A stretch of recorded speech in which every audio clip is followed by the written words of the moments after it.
Right. Hello and welcome to episode 35 of the ReptiChat podcast.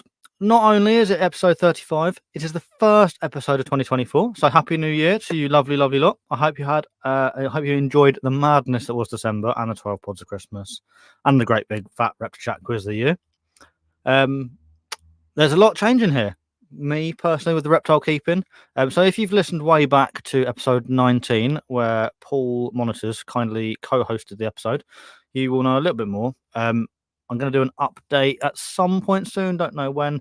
It won't be a podcast episode. It might be a standalone YouTube video if I can be bothered to venture out into the YouTube space. I'm not sure if I want to or not. We shall see. If you do want to go and see it, though, go and check the link in the description. At the top or near the top of the description, there is a link to Patreon where you can join the Repti squad. It helps me out, helps support the podcast. You guys get exclusive looks. If they're pre-recorded podcasts, you get to see them before everybody else does.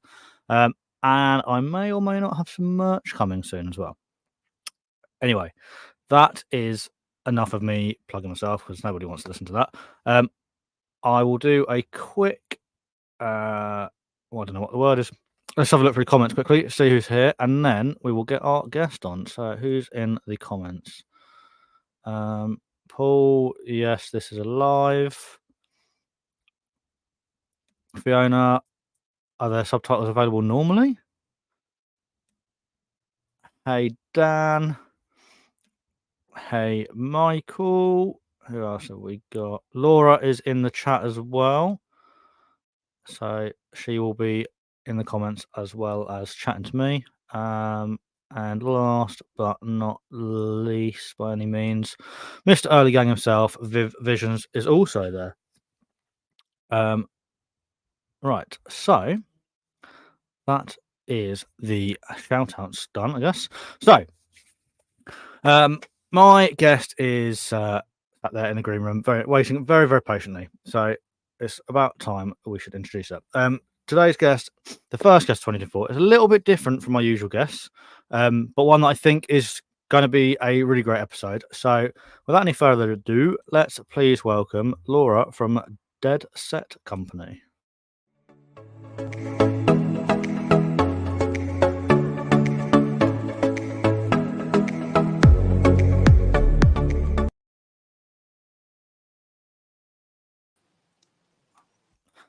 How are we, Laura? How are you? Are you there?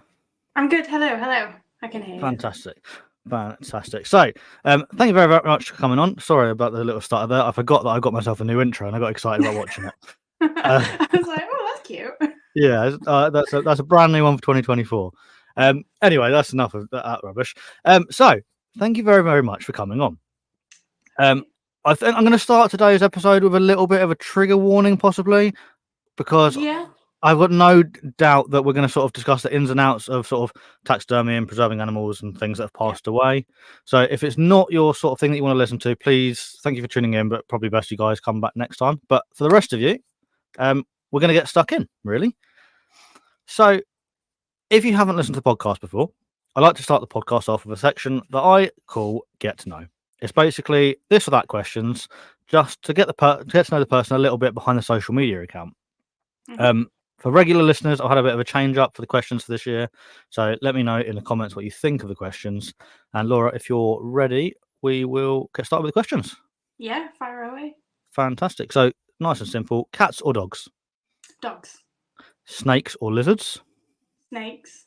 Frogs or salamanders? Salamanders. Nice. Centipedes or millipedes? Millipedes. Spiders or scorpions? Oh, spiders, I think. Nice. Birds or butterflies? Butterflies. Given. Yeah. Grasslands or woodlands? Woodlands. Beach or mountains? Mountains. Hot climate or cold climate? Cold. Nice. And the most important question of the entire podcast is, what is your favourite biscuit? It's a rich tea. Oh, what, just a standard rich tea? Or were we talking rich tea fingers? Standard rich tea. Just nice. McVit is as it comes. Love it. Fair, I like it. I like a rich tea, but you have to be careful when you dunk them because they do not last long. It's a one quick dunk biscuit. There's no messing around with them. But no, you've got to be quick. Yeah, they have been my favourite ever since I was little. Right, so that's broken the ice a little bit, and I quite like the new questions for Yeah. 2024. So, I've done as much research as I can, Okay. but to be honest, there's a lot of stuff that I don't really understand. Right. So I'm not going to pretend that I know really anything at all. I think it's best that I don't even try and understand it, and you just explain it to me and listeners. So I've got a Yeah. sort of some questions lined up. We'll go through them, and then we'll just see where conversation takes us, really. Yeah, sounds good. But I think the best place to start is, could you give us like a history of Laura? Where did your passion start, and how has it sort of blossomed into where we are now? Yeah, so I started the business, I think it was about 5 years ago now. I started off part-time, it was a hobby. And it started from a very sort of weird place. I'm actually a qualified accountant by trade, and I was working in accounts. And I started making these displays. The first thing I ever made was the domes with the butterflies in. Yeah. And I didn't set back then. I used to purchase them pre-set. But I always put the display together, and I made one for a friend for Christmas, and people loved it. And I started making more. I started doing some really small shows, and it really just sort of blossomed from then on. I eventually went part-time with my previous career, and then just before, probably about 6 months before COVID hit, I took the plunge and went full-time.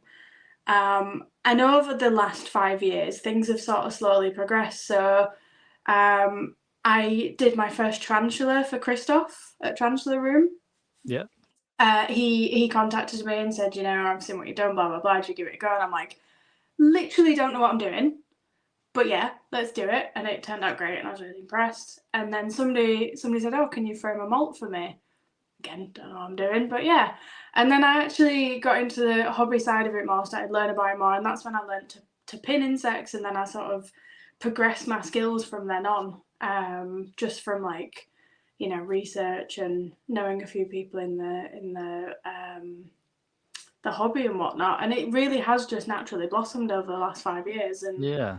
I went into COVID hit, and I was like, that's it, business is done, Yeah. And it went the other way. I had time to push my online presence. I had time to learn, and and obviously more people were online, so more people were looking for you. And obviously, I was posting the groups a lot and things like that. And then obviously we came out of COVID, and all the shows started up again, and I think they obviously gave me quite a bit of a push. And then I won the awards that I've won 3-4 years in a row now. And that's obviously made quite a big difference as well. Yeah, and for those that don't know, what awards have you won?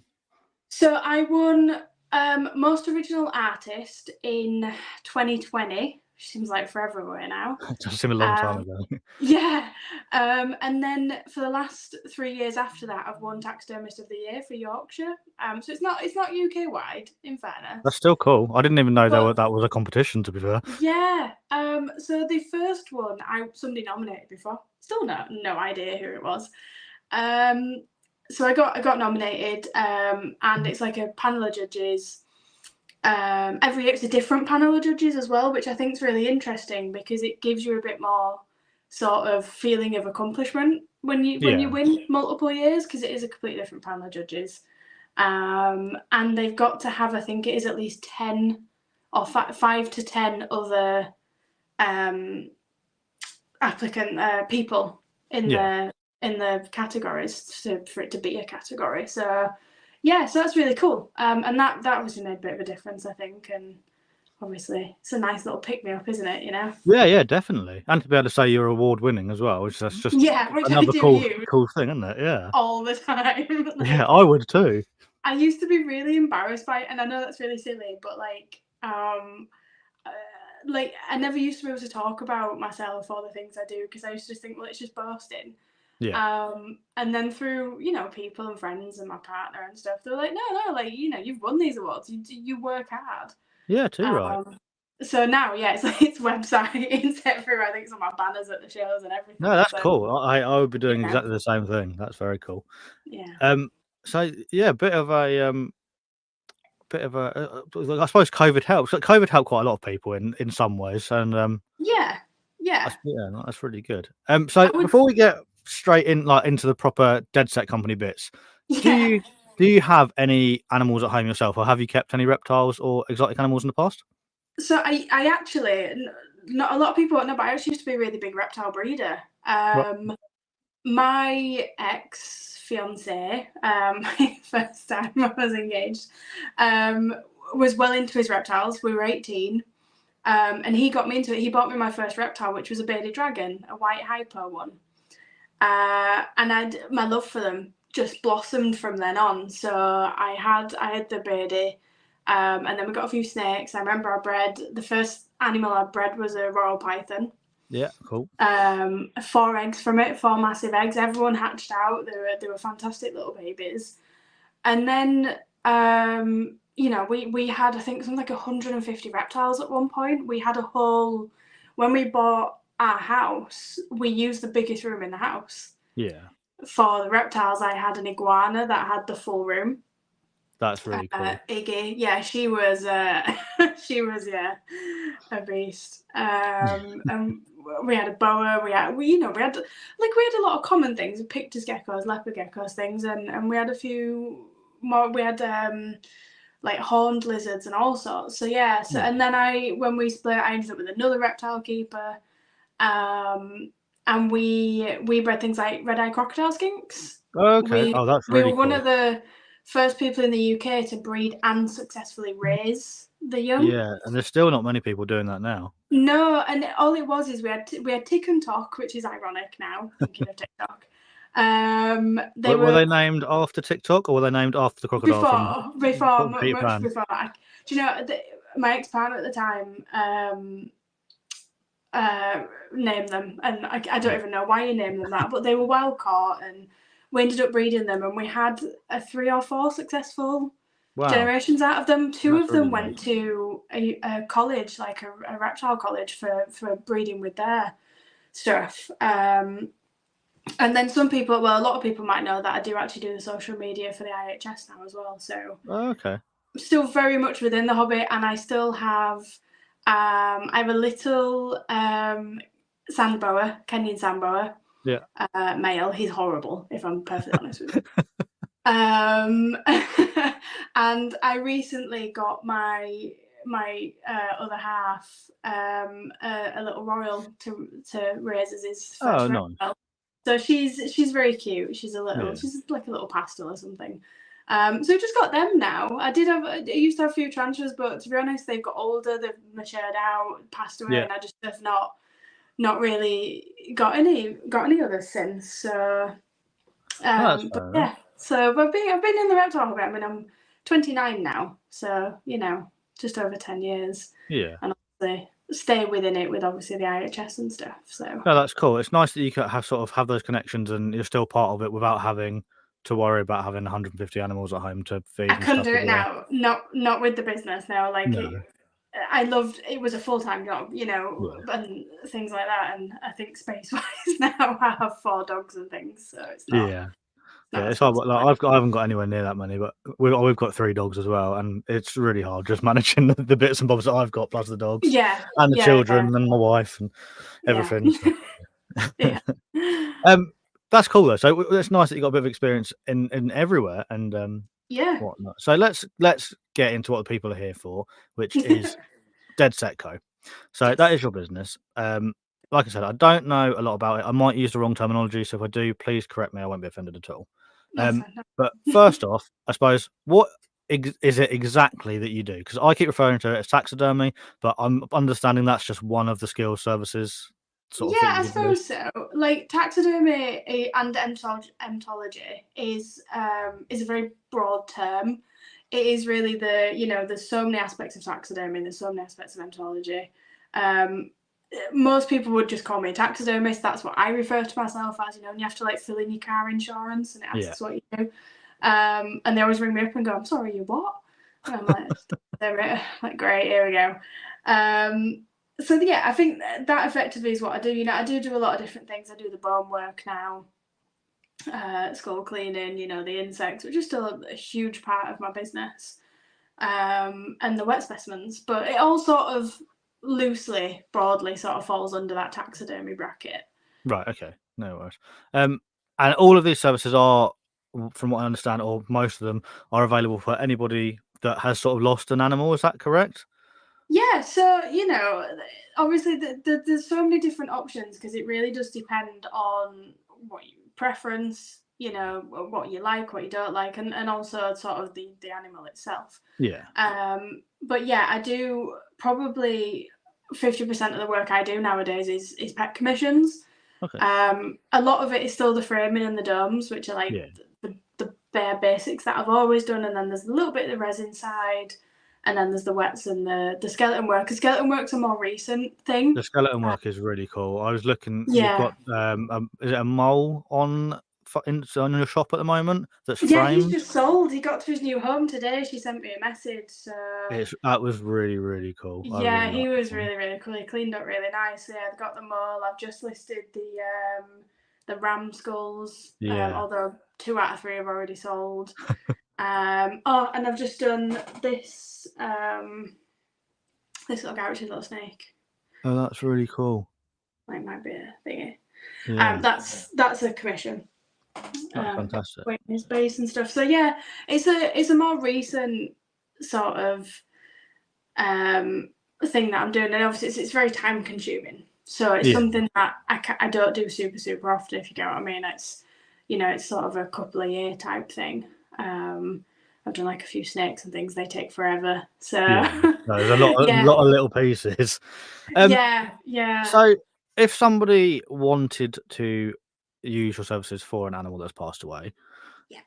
how does it work? So do they pop it in the post? So imagine one of my pets has died, unfortunately, and I've gone, oh, I want to have it preserved, regardless of the way I want it preserved. Mm-hmm. What's the process to get it to you? Yeah, so most people opt to post. Yeah. Some people bring. I don't know if you know, but I do a lot of shows around the UK. From to be honest, from January till December nowadays. Yeah. So I am around quite a lot. So some people do bring to the shows. Like I've got some people bringing some stuff to seize a couple of weekends away. But most people opt to post. So they would obviously, let's say your tarantula passed away, you'd message me, say, tarantula passed away. And then because obviously I do so many questions now and having the same conversations multiple times would take a lot of time of my day. Yeah. The website, I've detailed out sort of there's a pet services couple of pages, and there's like, your options for frames and domes, how to post, how to store, time frames, things like that, just to give somebody that time to digest that information. Yeah. And then obviously, get them to me. Details sort of what service to use and when, and put a note in the parcel so I know it's yours, because people do forget that one quite often. But yeah, so I try and make it as simple as I can for people, really. Yeah. So if I was to wake up tomorrow and I'd lost one, unfortunately, before contacting you, should somebody are we putting it in the freezer to keep it all right? Or are we fridging it, or just leaving it? No, freezer is 100% the best place for it. And I know some people struggle with that aspect because, it is your pet, and I get that. Some people will message me, like they'll get up in the morning, find a transplant, like, can I post it today? And I'm like, that's fine. Freezing is great because there's 2 reasons I ask people to freeze. Obviously, you don't always know what something's died of. Yeah. And if there's anything lingering or any springtails or anything like that, obviously it'll kill them off. Yeah. So that's the sort of one part of it. And the other part is it just sort of freezes them in that state, because tarantulas, especially their abdomens, they do go funny quite quickly.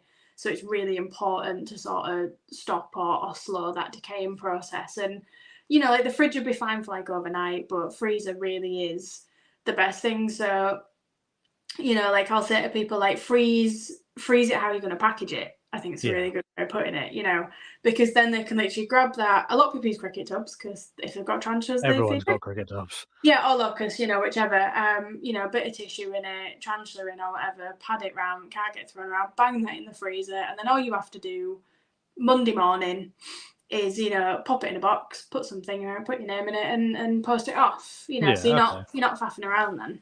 Yeah, that's fair enough. There's a couple of comments coming up here. I'm just going to pop them up on Yeah. screen quickly. Viv Visions is asking, are you attending the Bristol Invert Show? I am at Bristol, yes. There you go. So, Ken, you can go say hello to Laura there. And then there's a fly bugging around. Michael is saying, oh man, those ram skulls with some emojis, and he's saying one day soon. And I think, I know Michael has said he loves the stuff you've done. And I think he said he's got some of your work as well. Yeah. I think he does. I recognise his name. He does. There's a comment further back. Let me go and find it quickly. There we go. Yeah, I do recognise his name. So he says, love Laura's work. Had a commissioned native butterfly frame from her before, plus the deer cap in his Kimberley rock monitor Viv as well. So that's pretty cool. Yeah. Right. Yeah, well, there you go. So, yes, she is at Bristol. And if you have unfortunately found a pet that's passed away, pop in the freezer. Yeah, put it in the freezer and either message me or just go straight on the website, see what you want, and then just literally like, look, I want this. Can I send it off? I always tell people to message me first, though. I don't want to get surprise post. No, I'm like, imagine you're on holiday or something, and there's just like, yeah, oh, you know, because I mean, I don't go away super often, but it's like I had it today. Something arrived that I wasn't expecting. And I'm like, I'm like, oh god. But yeah, I always say to people, even if you check the website, please just drop me a message, just so I've got a heads up, just in case that I do happen to be. Well, that's fair enough. Some reason going on today.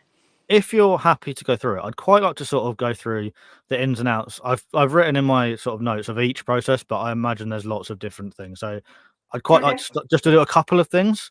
And if you're happy to talk us through the ins and outs, that'd be really cool. So the first one I want to go through is wet specimens, because it's something that fascinates me, and I know that you do it to the same grade that the Natural History Museum would. Yeah. So. Well, if we run them all through from start to finish, so let's go with a royal python for the sake of things. So I've sent you a royal python. It's arrived at your house. What is the process? So obviously, if I was doing it straight away, because obviously it's already thawed out, the first process is you've got to do the way I do it, which is the same way like Natural History Museum and stuff do it, is you inject and soak in formaldehyde. Formaldehyde, for people who don't know, is a tissue fixative. It's used for embalming, so it's literally the same idea around it. You're injecting them. You've got to make sure you get a good amount in there, and then obviously they're going into a jar. So the position you put them in that jar is the position they're going to be in for forever. Yeah, they will not change. And in the jar, do they stiffen up, or are they sort of like? Yeah, so it's weird. So they're like rubbery. That's literally the best way I can explain it. So they're not like hard. So if you squish them, I wouldn't advise it. By the way, people, you can, and they will always retain the shape. And it sounds really morbid, but the way you know that like a snake is fully fixed is if you took it out of that jar and stretched it out, it would band straight back into that position you've put it in, and that's how you know that it's fully fixed. If it returns, because they'll still be soft in the sense that you could. I mean, I'm not recommending people start pulling the wet specimens out and stretching them out, but you could move them slightly, and they will always go back to that original shape. And that's how you know. That's a really good indicator that they're fully fixed. And the size and the weight of whatever your wet specimen sort of determines how long they stay in that formaldehyde for. Right. Okay. So do you have to change the formaldehyde? No. So once you've injected and put them in the formaldehyde, they stay in that until they're fully fixed. When they're fully fixed, I'll take that out, give them a wash with distilled water, and then fill with 70% isopropyl. And the only real job of that isopropyl is to not only keep it wet, because it's a wet specimen, they will dry up. If you left them out of fluid, eventually they would dry up. Yeah. But it also is obviously 70% isopropyl. It's a natural it's a disinfectant. So it just keeps bacteria and anything like that out, because at the end of the day, whilst they are fully fixed and they are fully preserved, obviously mold and things still exist. Yeah, it still happens. So that's really the only job of the isopropyl. Plus, so back in the day, and a lot of specimens in the Natural History Museum will actually still be kept in formaldehyde. but it's carcinogenic. It will kill people. So obviously it's not safe. So that's why, because once they're fully fixed, they don't actually need to stay in it, but a lot of museums opt to keep them in it because that original formaldehyde you used has a lot of like DNA and specimen, and because obviously at museums they're preserving it exactly as it is. They want everything to do Yeah. with that specimen, and that's why you'll often see them in like Naturalist Museum where they're all kind like yellowed and orange Yeah. and red, like. And I A bit always like say to old fish tank people, water. yeah, it looks a bit grim because they don't swap it out, and there's a reason for that because it's educational. Whereas obviously in the more hobby trade, we put them into isopropyl because it doesn't need to be in the formaldehyde anymore. It's safe for people, but it still does the job. Yeah. And then it can yellow over time. Don't get me wrong. I've had some specimens for 5 years that are still as clear as the day I put them in. I've had some that I've had to change it a few times, but washing it out and changing it isn't a big deal. Okay. Um, Do you and have that's to? Sorry. Do you have to, like, for want of a better word, empty the animal before you inject it with formaldehyde? no, so that's the thing with wet specimens. You are literally preserving the animal whole.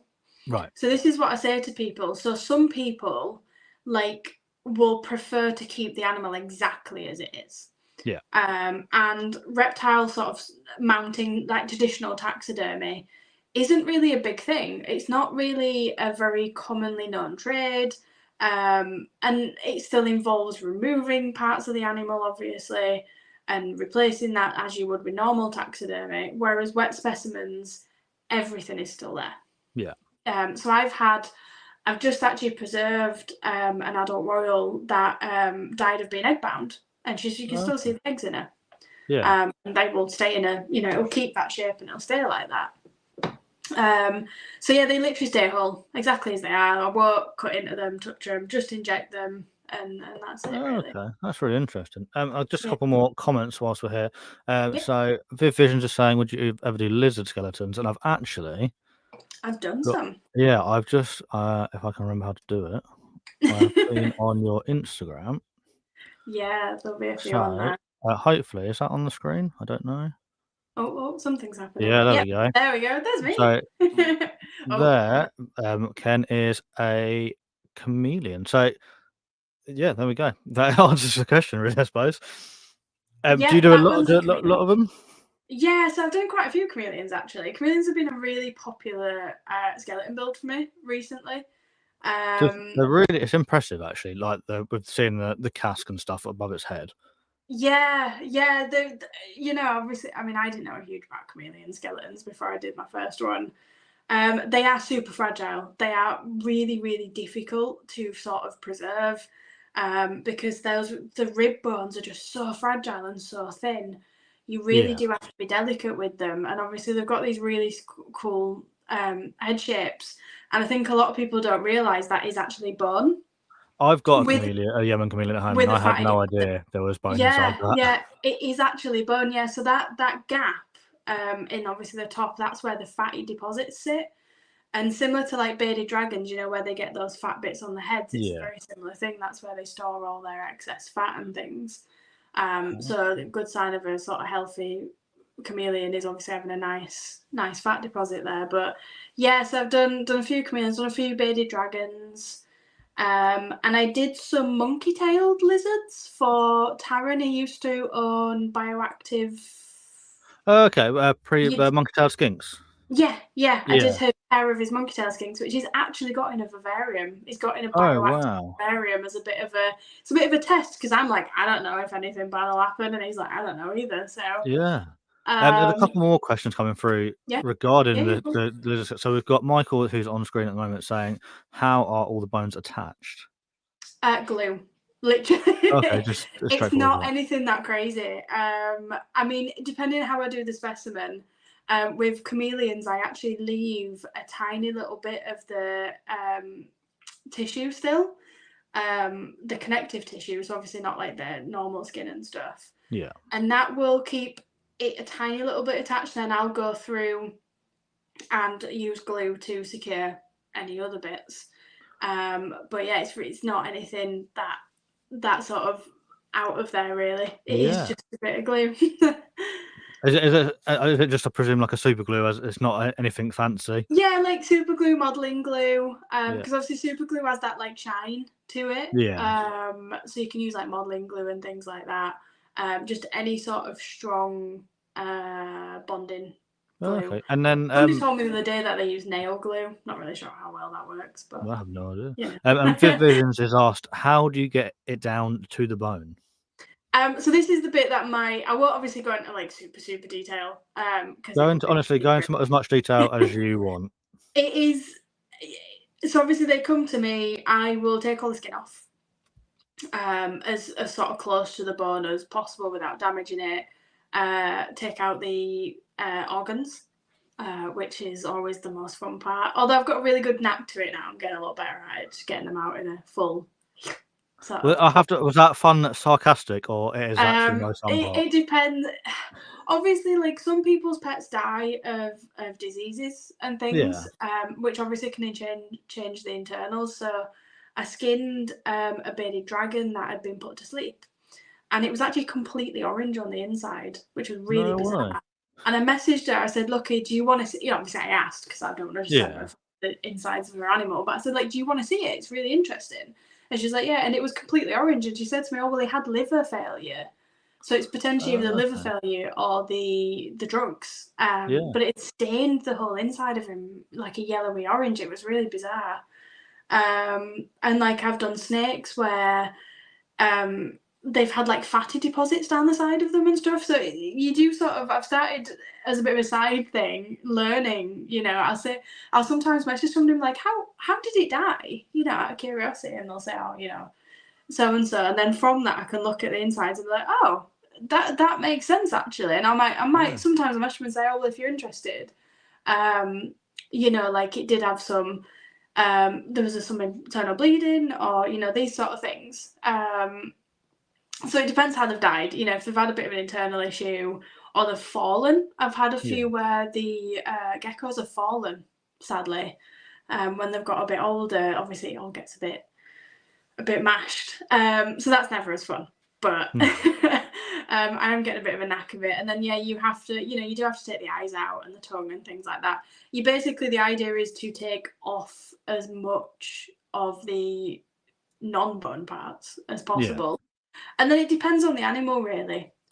Some smaller stuff, I will literally sit and cut off all the flesh till it's literally down to bone, and then give it a clean up with peroxide and things. The bigger ones I'll rot down. I have had flesh-eating beetles before. Okay. I don't currently have them in this house. So I moved to this house just over a year ago now, and it is a full renovation job. We got it quite cheap, so managing a colony of flesh-eating beetles has just not been on my mind. But on my TikTok and maybe on my Instagram, there is a video of them eating a duck and stripping it the bones. And I did a little close-up magnifying thing for people. But yes, I've used them before. They're quite good, but they are a little bit high maintenance. You have to feed them like any other pet. So if you've not got any sort of skeletons and stuff for them to eat, you can feed them like dog food and all sorts. Because my dogs are raw fed, so we just throw a bit of thing. But they'll only eat dead flesh and meat, so you're sort of safe, you know. I suppose you could get like pinkies and rats and stuff like you would feed literally whatever, anything dead with meat on. But the only problem is, and this is where my job clashes a little bit, is that they will eat dead insects. So the reason I haven't got them in this house is because at my old house I had a separate shed, and they lived out there. They were heated because I needed the separation. I couldn't have any in the house because they would put my own personal collection, but obviously other collections at risk. Now I do routinely spray in my office and my collection, because you can get like a taxidermy spray. But obviously it wouldn't be very wise to have them in the same room. And we don't have a building here yet. But that's the only part of my job where I've clashed a little bit, and it's been a bit of a like, oh, is it worth having them? You know, like the anxiety and the stress. But you know, they're really interesting, fascinating things. But they will destroy a whole collection if you're not careful. That's mad. Which is why I say to people, I do before they leave with me, I do give them a quick taxidermy spray because it does last, Yeah. but it just gives them a bit of extra protection, really, more than anything. That's fair enough. So whilst we're talking about how you're getting down to the bone and things like that, Mhm. and there's another comment. I don't know if I saw it or not. No, don't worry about it. That will come up later. So because we had this chameleon on screen, we'll talk about that one. Yeah. How long roughly would Mm. it take you to like get the bones prepped? Because you're sat there saying like you're pulling the flesh off the bone. I'm Yeah. thinking when I eat a chicken wing, I can't get a chicken wing clean. So how are you with all these tiny fiddly bones, and how long Yeah. is it sort of taking you? Like, let's use the chameleon as an example. Yeah. Okay. Yeah. I mean, a funny side note is I can strip a chicken carcass really quickly nowadays, and very efficiently. So I'm a good person to know in a zombie apocalypse. But honestly, like a chameleon, you're looking maybe half an hour of me sitting there and stripping as much as I can off.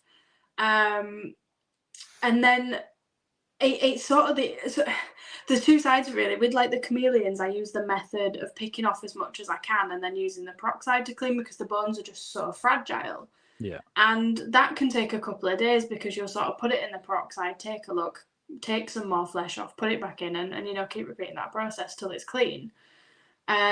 Whereas the other method of like maceration, which is putting in water and using bacteria, that will completely dissolve all connective tissue, meaning you just end up with a pile of bones.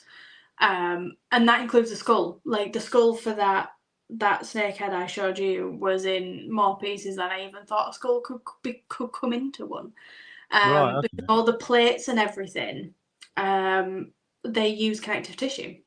So once that's gone, so It you just do sort end of up with falls a apart, right? you do end up with a super clean skeleton, but it then takes a really long time to put it together. But you don't.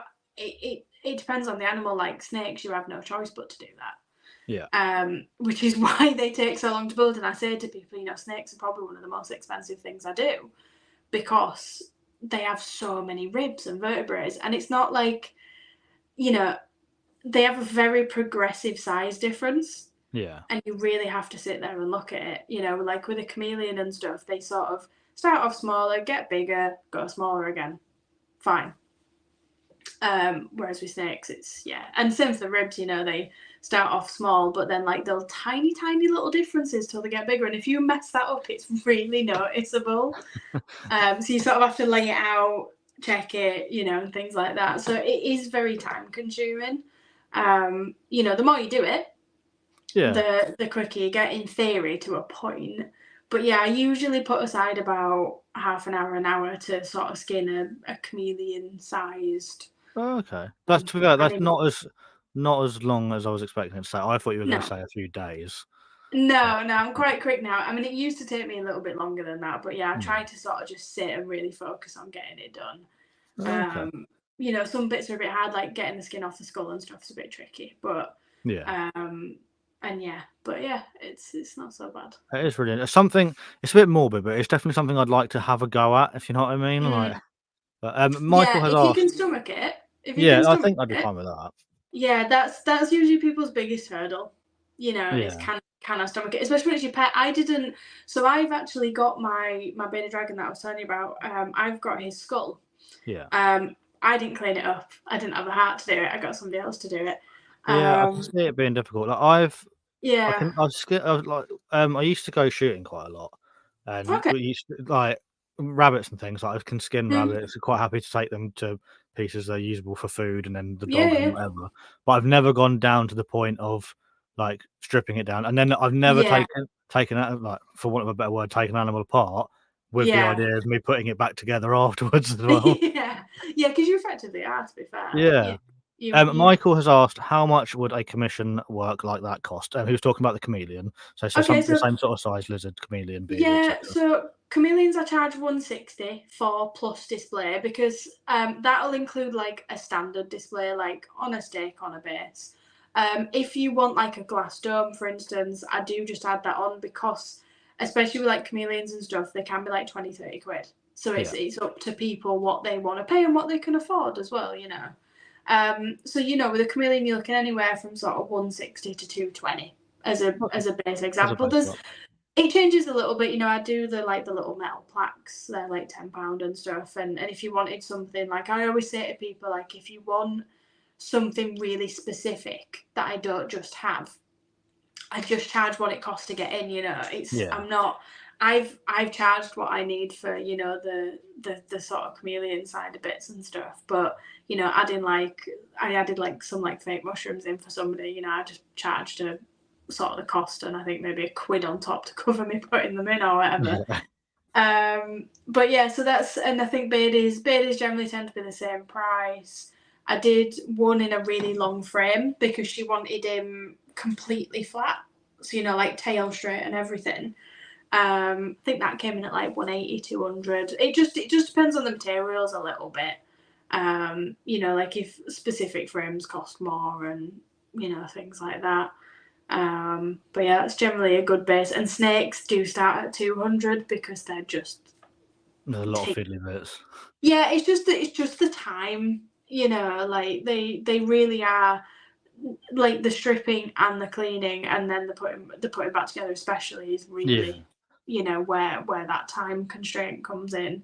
And if I'm spending 4 days putting a snake together, I need to cover that time. Well, it's a lot of hours, isn't it? One more question from Michael, and then we'll go on with it. He's really into this. He messaged me a couple of times saying he was really looking forward to this episode. He has asked, could you do just a lizard skull?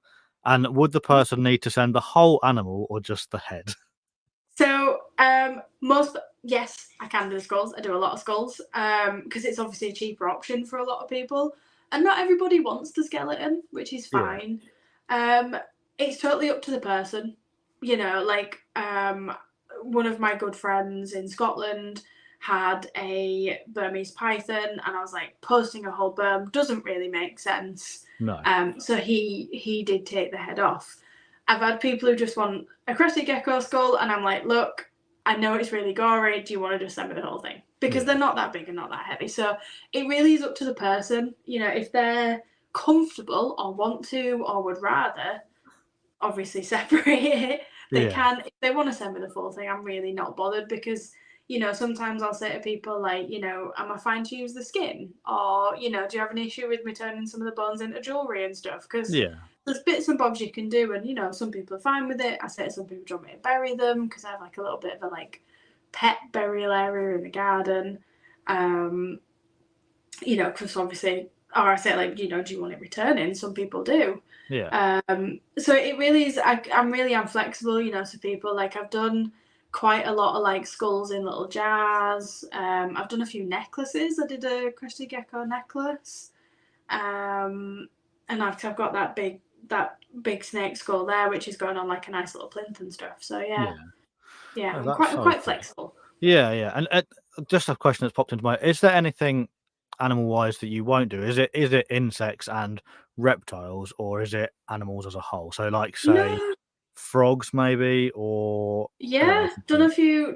I have a friend who keeps a lot of frogs and toads, and every time I see her, she's like, oh, my friend gave me this to give to you. She forever is bringing me frogs. And I always used to complain about how slimy they are, because toads especially are really slimy and I hate it. So I do a lot of frog wet specimens. They can look really, really cool. I've got one here at the moment, a little red-eyed melanistic frog. Okay. So that's quite cool. And I have done a few toad skeletons. I'm working on a budgie skeleton for somebody at the moment. Well, I bet that's really fragile. Yeah, that one is giving me just the most anxiety ever. I actually cleaned it up and positioned it, and then I wasn't happy with obviously because the peroxide whitens the bones. I wasn't happy, so it's gone back into the peroxide just to whiten up a bit more. But yes, I've done. I'm trying to think what else I've done. Loads of I've got a little bird. Might not be able to see it because it's tiny. Let's if we do that for a second. Just shut up again. I just made it a bit bigger so people can see. There you go. That's really small. Yes, that one was. I've done and I've started the. So this is going into a dome for a customer with the wings. Oh wow! So the skull will be in the middle. It's something I've done for her before because that was I think it was Might have been a gold. It was a small bird that she'd found, but it died a bit too long ago. Yeah. So I said to her, like, do you want the wings and the skull? So yeah, I'm doing that for again and putting it in a dome. So yeah, I do actually do quite a lot of birds now, actually. And like, obviously I've got like the ram skulls, I do fox skulls. I actually did a fox taxidermy head last year. Oh, cool. I saw you've done a wet specimen of a baby deer as well. That was Yeah, I've done quite a few cool. deers. I do quite a lot of puppies and kittens, which very much I love it or hate it. Yeah. They generally get me a really nasty message every time I post one. I'm surprised. You think people would just go, like, surely they realise it's already passed away and it's just a way I to look know. after it. And Like, I've or not not look murdered a after it. puppy, No, I'm not that exactly. horrible. Like, I think people have genuinely commented and I've gone, I haven't killed it. It was still, I mean, the post literally says it's stillborn, Yeah. but I was like, it is stillborn. They're like, oh, I thought you'd killed it. And I'm like, what is wrong with you? Like, you seriously think I've gone out and murdered this puppy and then preserved it, That is mad. And I'm just like, I have dogs, I love animals, and I think people are often surprised about that because of the job I do. Obviously, you've done a few smaller mammals. Would you do some, like, if someone approached you and said, my dog's died, would you do my dog? Would you do No. Okay, so there is a So size limit. it's not just a size limit. So I do puppies. I do puppy wet specimens quite a lot, actually, because breeders or people will come to me and say, my puppy's passed away or it was stillborn or whatever, but I really want to preserve it. I don't just want to get rid of it. Yeah. And I think that's because we have this attachment to obviously dogs and cats quite a lot. We sort of humanize them a little bit. Yeah. But I often find, and I do know some people who do like kitten or cat taxidermy mounts. I just often find with adult dogs and cats, it just never looks right. Yeah. Because, and the way I explain it to people is obviously like people have pets, cats, dogs, whatever. They have very distinct personalities. I have, for example, 2 border collies. They are sisters. They're litter mates, which people are always like, oh my God, are you mental? They Especially are. with border collies. Yeah, I know. That's a story in itself, but was not planned. But they are so different in their faces, in their personalities. And I just feel like for me personally, you can never replicate that. Yeah. I have done a dog skeleton for somebody before, and I've got one coming in soon. The only problem is, like, for larger things, I am a little bit constrained on space. Yeah. So some people, I've had some people like bury them, and I explain how to do it, so you're not losing bones and things. But when it comes to like preserving them whole, it's always a flat no. Yeah. I've done like the skulls though. I actually collect dog skulls. I've got quite a lot of them. Yeah, I'm fascinated by them. Yeah. Mostly sighthounds. Yeah. I have 2 sighthounds. And they just fascinate me, all the different ones. I've got like a German Shepherd. I've got like a Burmese mountain dog and stuff. So yeah, really, really awesome. Wow. But yeah, I just find, especially like with the older ones, they just, as whole, they just don't look right. No, I know what you mean, because obviously, like, even like the way dogs look at you, like they frown or they have certain emotion, like you can see it, and it always reminds me of, I don't know where I saw it. I can't remember if it was on TikTok or somewhere, but there's like a bad taxidermy museum, Yeah, there is, yeah, and all these animals look absolutely ridiculous. And if I'd sent my dog off to someone that came back looking like some of the animals from there, I'd probably cry. And well, this is the other thing, as a dog lover for myself, I like cats as well. I feel like, me personally, and a lot of them I've seen, like, if I got that back, I'd be like, oh, it's not the same, And I just feel like that emotional connection we have with them just doesn't quite get replicated, especially in dogs and cats.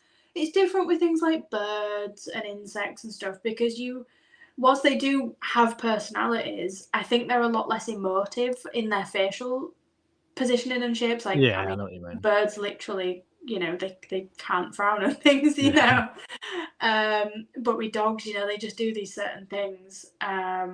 So yeah, there's definitely certain things. I have done really weird things. I preserved somebody's placenta for them recently. Wow, yeah, that is really weird. Yeah, as somebody who hasn't had children as well, first time I'd ever seen one. Yeah. And I was like, oh my God.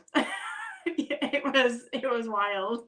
it was a big learning experience. Yeah. I wonder what they're going to do. They can't have it on the mantelpiece, surely. They literally have it as a wet specimen in this really pretty jar. Wow.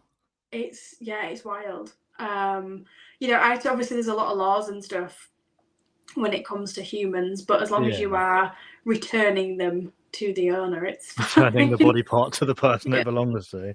Yeah. But yeah, that was wild because I haven't had kids, so I was like, it's not something I Google. What does a placenta look like? Yeah, no. And then but she was over the moon. I was like, okay. Well, as Yeah, long as she's people happy, I eat it suppose. and all sorts, Yeah. don't they?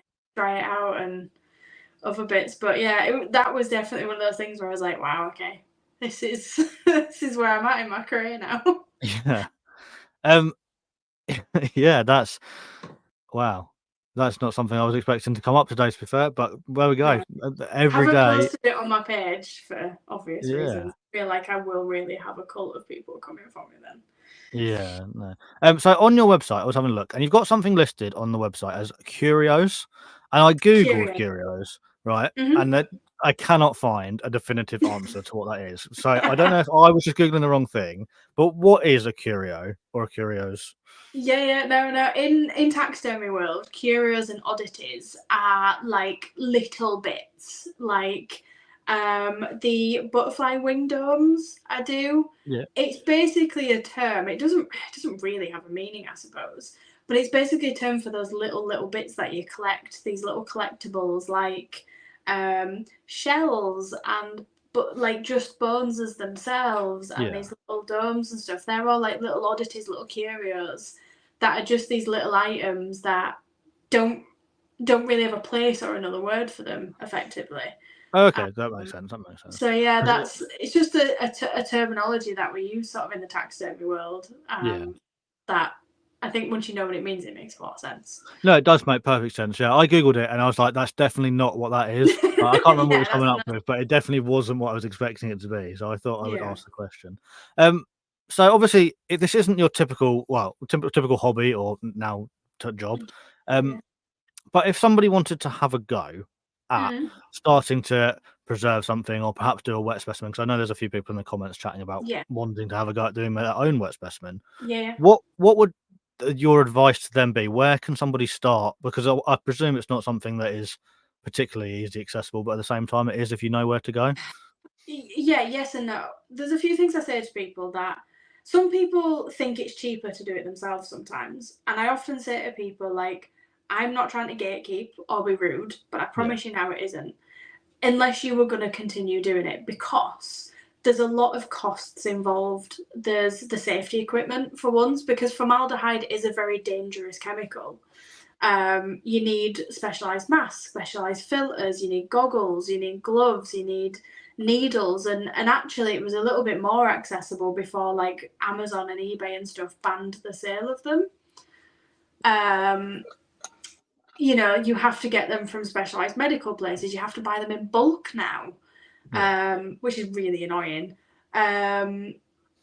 You need syringes, and obviously, the chemicals themselves and stuff. And it is just a case of some stuff you get off eBay, some stuff from Amazon. You have to go to medical suppliers. Some places require you to have a business. Yeah.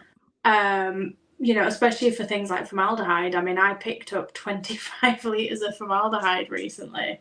And I had to sign a little form and give all my details over because, it is a dangerous substance. And obviously there's the other side of it as safely getting rid of it as well. Because it doesn't last forever. You do have to replace it.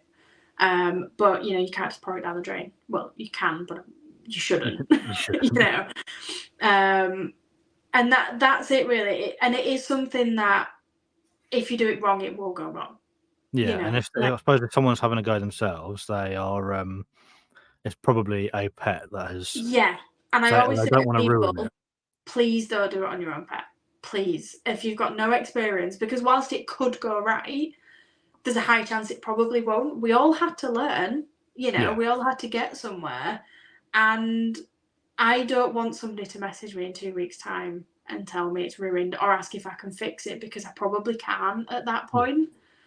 Because if it started to rot because it's not been injected right or enough, or it's not soaked long enough, that really is it. there's nothing you can do. If people wanted to have a go or try and get into it, I just say to people, please do research. Please don't message me and ask me, because I don't have time and I'm not trying to be rude.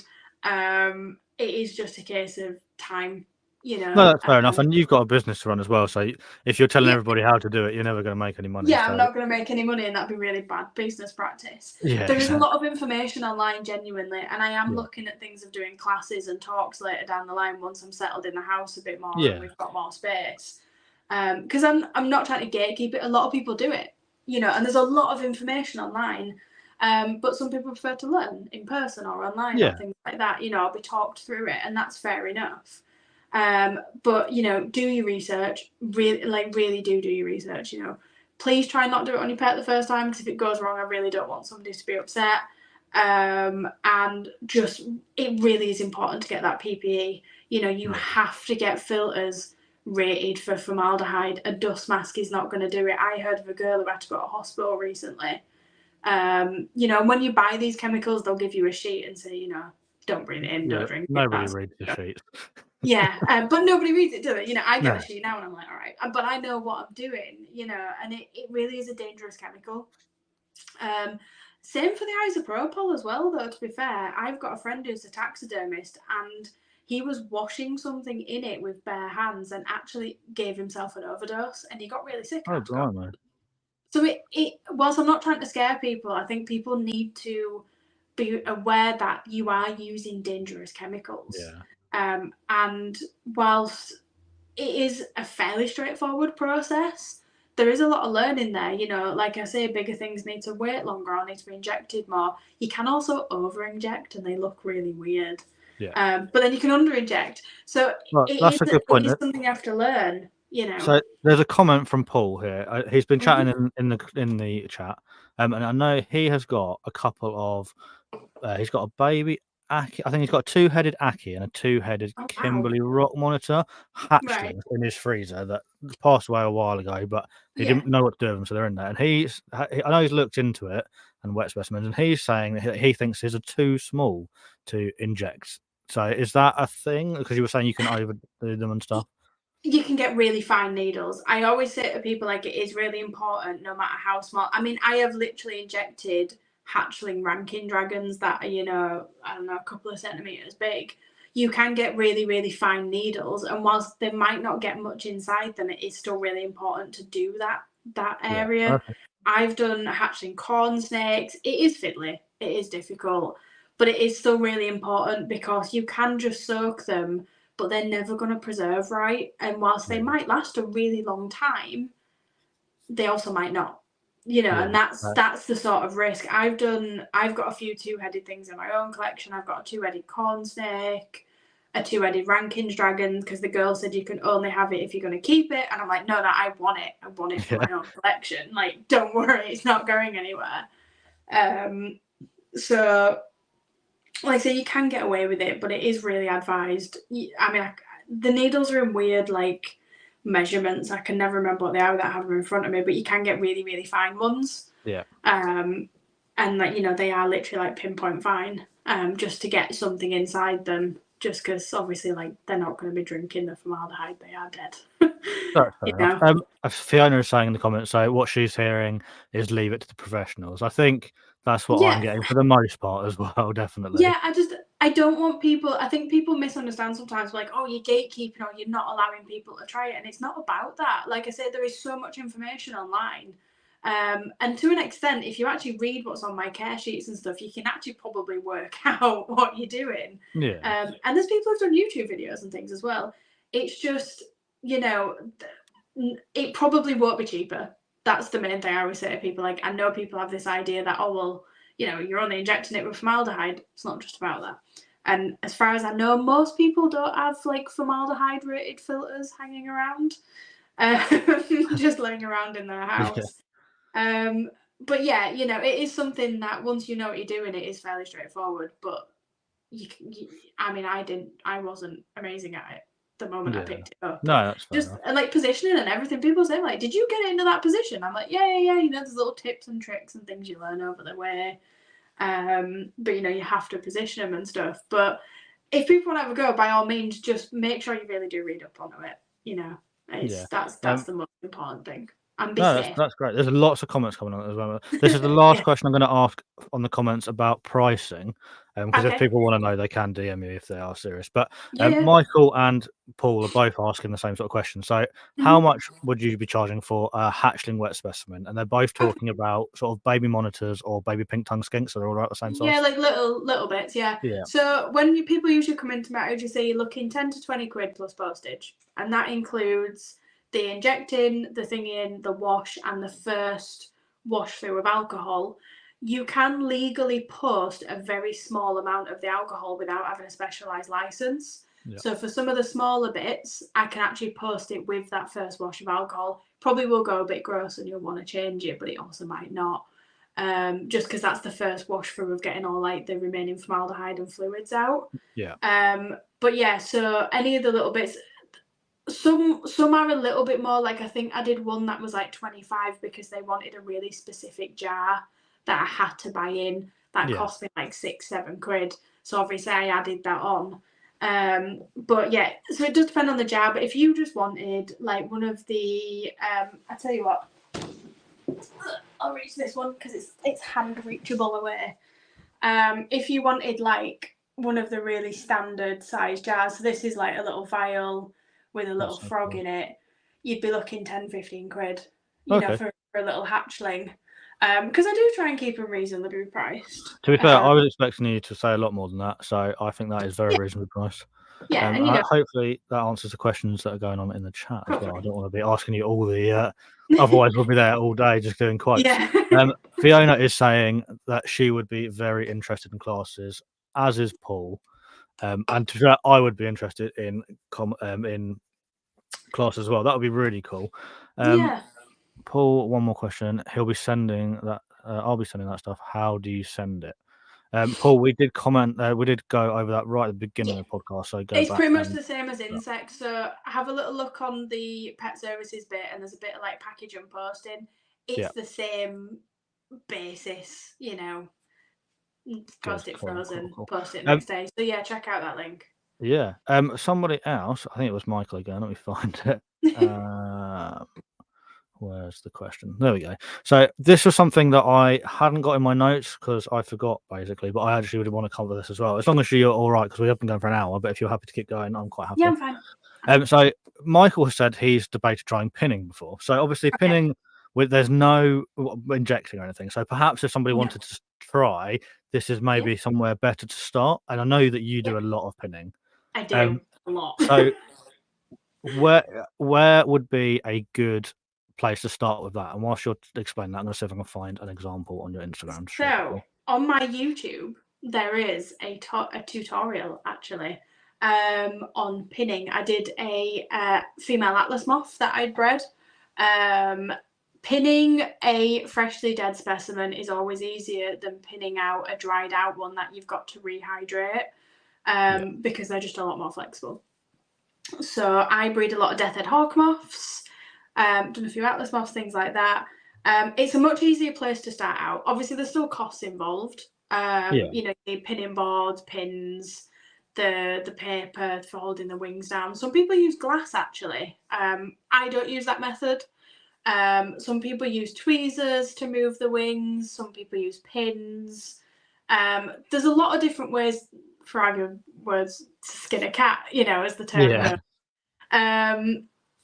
And, you know, that's for like butterflies and moths. For things like mantises and beetles and stuff, you can do it without the setting boards and stuff, just on like polystyrene or cork. So it's a much more accessible thing. The one thing I will say is that I destroyed a lot of specimens when I first started. It takes practice. You wouldn't, I mean, don't get me wrong, I've never known anybody be amazing at it. From the get-go. It is something, it is a skill, you know, but it is a skill that can be learned. I was very lucky. When I started out, I got chatting to an older entomologist. He's been doing it since he was 16. We're actually very, very good friends now. And he was like, here's some setting boards, here's some pins, and here's some old specimens. They're already damaged, feel free. And he gave me those things to help me get going, which was really incredible. And I must have sat for like an evening every single night for weeks pinning them out until I had the confidence and the skill to do what I do now. Yeah. And now I actually do it to relax, which seems really bizarre. But you know, it is a skill that is learnable. You do have to have a delicate hand, you do have to have a steady hand. But it is one of those things where you can adapt it to work for you. And when I do TikTok lives showing, because I do TikTok lives pinning, Yeah. and I'll chat to people and stuff, somebody will go, "Oh, I do it this way. I never thought about doing it that way." You know what I mean? So it's definitely one of those things that you can adapt to work a little bit better for you to in an extent. And you can. The one thing I do say to people is not everybody is ethical when it comes to buying dried specimens or specimens in. Just really check where they're getting them from. Yeah. Some people breed and sell them. Oh, it's a shield mantis that I did for somebody. You know, but some people, there is still people out there who still, like, there is still Chinese sellers and stuff who are catching and killing. And it's just important, if they don't list how they get it, to really query that. Yeah. That's If understandable. you know, if you are conscious of the ethics. And I mean, I've sold kits and stuff in the past. I do want to put some more together. It's just obviously I'm not a wholesaler, you know. Yeah. But you know, I've put kits together of like seconds butterflies, as I call them, ones that are already a bit damaged. And I say to people, if you want to have a go, have a go. They're already a bit damaged, you know, and see how you get on. Yeah, definitely. To be fair, that's something that I would be really interested in buying. I'd like to have a go Yeah. at something like that. I'm That gonna is put some more together with like maybe like, because I actually make my own setting boards. You can buy them. There's like emtology suppliers. yeah. I prefer to make my own because you can make them to any size and specification you want then. But you can buy them pre-made, obviously. Yeah. But I was thinking about putting like little mini setting boards in, some, you know, getting people some kits. So it's just one of those things that I really want to work on this year. You know, so people, even if people are just interested in having a go, like they don't want to make it into a job or a hobby or anything, those things, you know, they just want to see, you know. And I've had Yeah. people then comment and go, "Oh my God, I actually really appreciate what you do now." And I'm like, you know, yeah, it's a skill. No, yeah, that's brilliant. So I'm going to keep an eye on your website because I want to buy a Yeah. kit when they come available. And you have the No, it's time to definitely do my it. plans for this year. It's just last year I was really focusing on other things, and this year I want to focus on, you know, these sort of like somewhat more educational bits. Yeah, definitely. Like like I said, there's a lot of people in the comments that would be interested in doing classes as well. So I'm sure if you decide to go down that route, there will Yeah, be lots of it's on the people. card. Yeah, I will definitely be up for doing that. That's something that's really very interesting, to be fair. Yeah, That's it's a good way of getting to know people as well, I think, and you know, yeah, definitely. as well. So we've been going for just over an hour, We have and I think we could sit here for probably another hour, but probably. I am going to start wrapping it up. It's been a Okay. very, very eye-opening episode, and I feel like I've learned a lot. The comments have been going off, like there's a lot of comments I compared to know normal, there's so so people many. are obviously enjoying the chat as well. So it is time to wrap up the episode. There's two more questions that I'm going to ask before we wrap up. Okay. There is a change for 2024. So today will be the last episode ever with the ReptiChat Hall of Fame, and I do have a new question for 2024. So you're getting double bubble. So you're getting Oh, Hall of okay. Fame and 2024 question. Okay. So Laura, imagine you've walked into a large museum type building. On either side, all the way along, are lots of pedestals, and on these pedestals are items that my guests from previous episodes have put on their item. This is the ReptiChat Hall of Fame. And at the end of the ReptiChat Hall of Fame is a pedestal ready for you to plop your ReptiChat Hall of Fame item on. This can be an item, a piece of advice, basically anything roughly to do with the reptile world, but it doesn't have to be exactly. So what would you like to add to the ReptiChat Hall of Fame? I will keep it reptile based. I would like to add. Can it be an animal? It can be whatever you'd like. Yes, an Okay. animal's fine. I would actually love to add a bearded dragon, and I'll explain very briefly why. For obviously it's my first reptile, so it has a very special part of my sort of getting into thingy. But I also think it's a lot of people's first reptile, and I think they get a very bad rep. But they're actually really amazing reptiles, and they can be really rewarding. And I think they still very much have a very large part of the hobby. Whilst people call them boring or overbred or all those things, I do think they're great for kids and adults alike. And I think they're a really great starter reptile if you just get the basic requirements right. I think that's absolutely fantastic, to be honest. And like you say, they get a lot of stick for being quite boring after. Like, biddies are awesome, and as long as they're kept correctly, normally in captivity they're really, really fat. So if you can keep them a little bit less fat and give them a bit more enrichment and give them like slightly bigger enclosures, they do so much cool stuff. So for the last entry to the ReptiChat Hall of Fame, I think that the bearded dragon is absolutely fantastic. So thank you very much for that. The final wrap-up question for 2024. So this is the new question that all my future guests for this year will be asked. If you could give your 10-year-old self a piece of advice, what would that advice be? It's going to sound really cliche, but, believe in yourself. Believe it's possible. I mean, we're talking about 10 years ago, let's say 5 years ago. If somebody said to me, in 5 years' time, you're going to be running a business that is successful and is your sole income, and I've gone, that's insane. No way. I had a very normal job. I had a very normal career. I was qualified. I arguably had what some would say a very stable, very well-paid career. But I wasn't happy, and it's important to be happy. It's important to love what you do. And whilst it isn't an option for everybody, and I know that sucks, and I know that's really difficult, there is still ways to, even if it's not a business, it's still important to love what you do, be it your everyday job or at least, I mean, with HMRC's changes, not so much anymore, but a side hustle. But believe it's possible. Believe you can do it, and if you really do want to do it, just go for it. You know what? It might not work out, and that's fine. I at one point thought Deadset won't work out, but the support I've had over the last 5 years, and the way people come up to me and go, "Oh my God, you're Laura," and I'm like, "Hi, that's me." It really is one of those things that if you just want to do it, just give it a go. If it don't work out, it's fine. So what? No, do something else. Yeah, fantastic. So, Laura, what an awesome episode.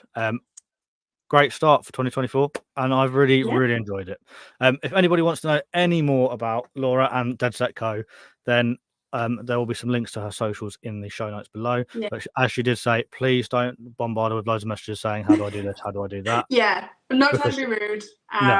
Because I probably will just say have a Google, because there is loads of information on Google, but as a quick plug, there is a lot of stuff on my YouTube. I have done some educational stuff. I do want to do more. I do TikTok lives where you can have a chat with me and stuff. So, I'm not completely saying no, just please don't send me a 24 paragraph message, because I'm probably going to go, oh my God, Yeah. So brilliant. Thank you very much, Laura. I'm going to kick you out of the screen for a minute, but do hang around because we'll have a quick debrief before we go. Cool.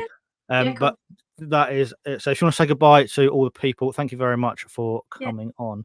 Thank you for having me. Thank you for chatting and all the questions and stuff. I've really enjoyed it. I've honestly, I've absolutely loved every second. Really of this. awesome. So let's do that, and we shall finish up. So thank you all for tuning in today. I absolutely love that episode, and I really hope you guys did too. Everyone in the comments are saying they loved it, so that is brilliant. If you're still here in the comments, please remember to go and give it a like and a thumbs up, and go and drop a proper comment on the YouTube thing, because the live comments don't stay. As I mentioned at the top of the show, I do have a Patreon available. It opens up to a private Discord where you get early access to extra content, pre-recorded episodes, and there is also some merch on the way. That's that. I have been Ben McIntyre. This has been the ReptiChat podcast, and I will see you in a fortnight. Till then, bye-bye.